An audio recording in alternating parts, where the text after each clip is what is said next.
3 weeks. That was all it took. Just 3 painful weeks. The story you are about to hear is not gentle at all, because it begins with a man who only wanted to be loved and ends with him discovering a past he was never supposed to see. And it all starts with one moment, one small detail so normal, so ordinary, that it changed everything Harry believed about the woman he married. Let's start from the very beginning so you can understand it clearly. Harry did not know why he kept staring at that photo from Croatia. It had already been 3 weeks since the yacht pictures exploded online, but something inside him would not let it go.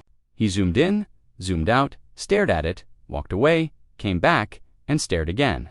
It felt like the image was hiding something from him, and he could feel it. Then one night, his eyes caught something he had never noticed before. On the deck of the yacht, pushed to the side, was a small navy blue canvas bag. Nothing fancy, nothing loud, but the gold letters on the front hit him like ice water. Soho House. Harry's stomach turned. This was not just a rich person's yacht. It was a Soho House members-only yacht. The same elite club Meghan had lived inside for years. The same place where every room, every event, every dinner, every whisper carried power. And suddenly, something that once felt like coincidence did not feel like that anymore. Harry felt his chest tighten. He knew he would not sleep until he understood what this meant.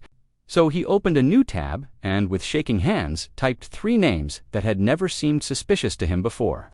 Soho House. Marcus Anderson. Meghan Markle. The search results loaded and Harry's blood went cold.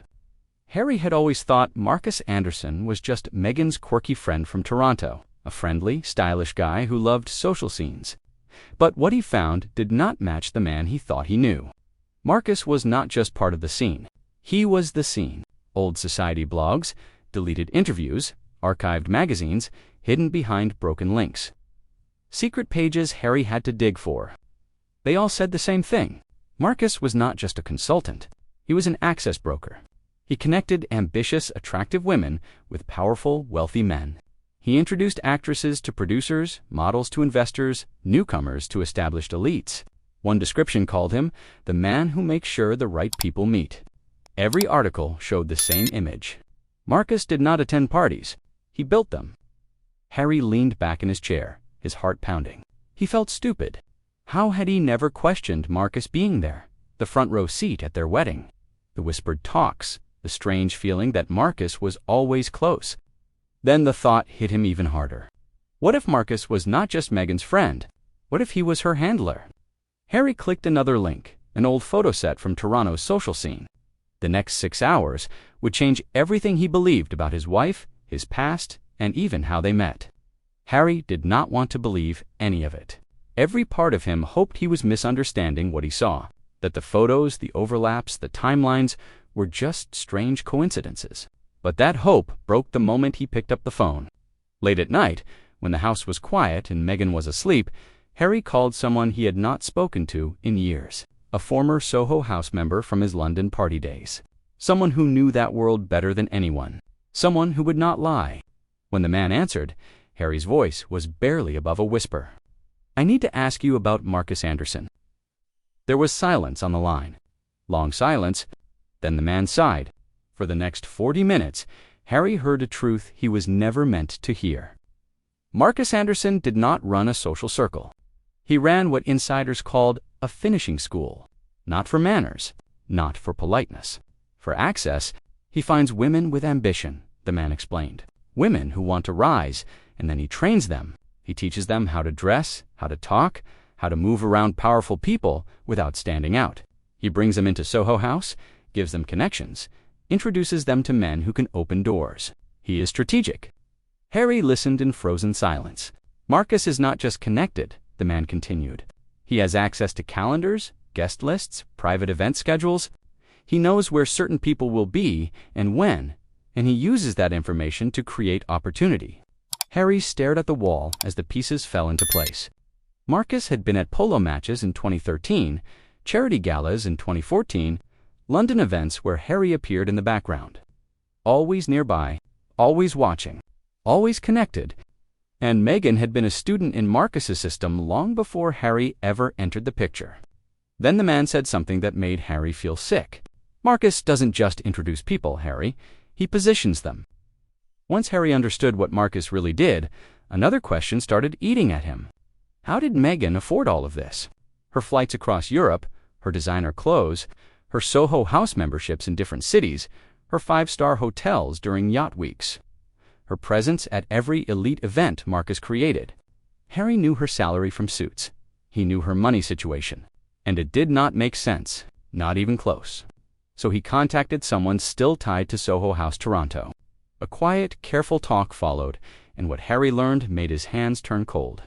Meghan's membership had been fully, not discounted, not partly paid. Fully paid.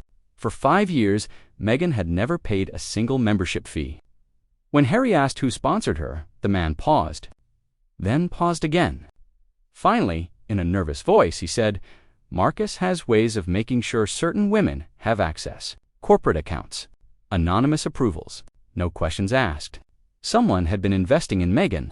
Someone had been paying for her rise. Someone had been funding her change from a cable TV actress into a global social figure who fit perfectly into elite rooms. Harry grabbed a pen and started doing the math. Flights between Toronto, New York, London, Istanbul, Barcelona, Miami, designer outfits for every event, Soho House lifestyle costs, yacht week stays, hair, makeup, luxury styling. The total hit him hard, $70,000 a year. And Meghan's income could not have paid even half of that. Someone had been backing her climb. And once Harry saw the money trail, he could not unsee it. By now, Harry felt like his whole life had been rewritten without him knowing. But nothing prepared him for what came next. One morning, he did something he had not done since the wedding. He went into his office, opened a drawer, and took out the official wedding guest list. 600 names, neatly sorted into groups by his team and Meghan's. He had never really looked at Meghan's side before. He trusted her. But now he looked again, and what he saw destroyed what little innocence he had left. Marcus Anderson, front row. Jessica Mulroney, Soho House regular. Misha Nanu, who set up the blind date, also a Soho House member. Serena Williams, another member. Executives, regulars, people photographed with Meghan at Soho House events years before Harry existed in her story. Harry picked up a highlighter. Then another. Then another. Out of 200 guests on Meghan's side, more than 60 were directly connected to Soho House. These were not childhood friends, not coworkers, not Hollywood peers. They were her network, the people who watched her climb through the system Marcus built. Then Harry saw a photo from the reception. Marcus standing with 4 Soho House executives, all holding champagne, all smiling like people who had finished a job. Harry realized something he wished he never had. His wedding was not just about love. It was a meeting, a gathering of the network that built her, the network that delivered her to him. Harry stopped sleeping. He barely ate. His days were filled with searching, checking, cross-checking, and trying to breathe through the panic that now lived in his chest. But there was one thing he still had not touched, something he had avoided for years. His voicemail archive, a memory he had buried, suddenly came back. William had left him messages before the engagement. Harry had never listened. His hands shook as he scrolled through years of recordings. Then he saw it. November 2017. A voicemail he remembered ignoring in anger. He pressed play. William's voice filled the room. Calm, serious, almost pleading. "Harry, you need to listen to me. Palace security ran background checks. Meghan has been part of the Soho House crowd for years. Marcus Anderson's reputation is well known. He positions women. She has been photographed with men from your world since 2014. This is not random. Please look into this before you propose." Harry froze. He played it again. Then again. His brother was not jealous. He was not trying to control him. He was not judging Meghan. He had information. Harry found 2 more messages. In one, William said, security found Meghan at events linked to Harry's charity donors. In another, he warned again that Marcus had deep ties to Harry's circle. Harry had deleted them without listening, blinded by love, convinced everyone wanted to ruin his happiness. But William was not trying to hurt him. He was trying to save him, and Harry had shut him out. That realization broke something inside him. Harry now lies awake most nights, staring at the ceiling, replaying the last 10 years. Every smile, every coincidence, every introduction. Every moment that felt lucky, was any of it real? Or was he just the final piece of a long, carefully planned puzzle? The truth he once refused now speaks to him in the dark. Meghan did not fall into his world. She climbed into it, step by step, hand in hand with Marcus Anderson, funded, guided, positioned. And Harry, the boy who spent his life hoping someone would choose him for who he was, finally understood the truth.